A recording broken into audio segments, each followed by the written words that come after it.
All right, y'all, we're gonna start getting into some reaching type work. So what reaching does is depending on where I reach my arm in my shoulder flexion arc, it's gonna determine where I'm gonna get airflow into the rib cage itself. So there's multiple different chambers that we're kind of breaking this down into. And we won't get too heady into that right now, but what you should know is that there is a muscle on the side of the rib cage called serratus anterior. Serratus anterior is commonly known for scapular protraction.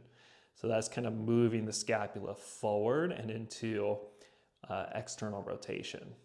But it also has a couple different functions as well. So when that scapula actually moves forward, technically what it's also doing is it's taking this bone right here, the sternum, and it's turning it in the opposing direction. So if I'm reaching forward with my right arm, I'm gonna turn the sternum and I'm gonna get what's called anterior expansion of the rib cage.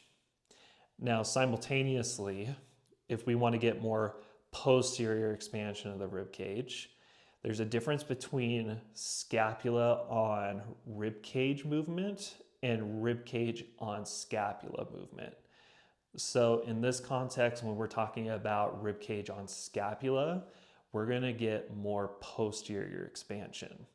So if I move my arm forward like this, that's a scapula moving on a rib cage.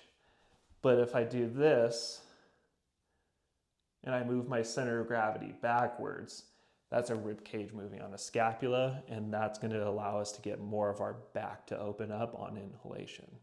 So let's go ahead and get into it.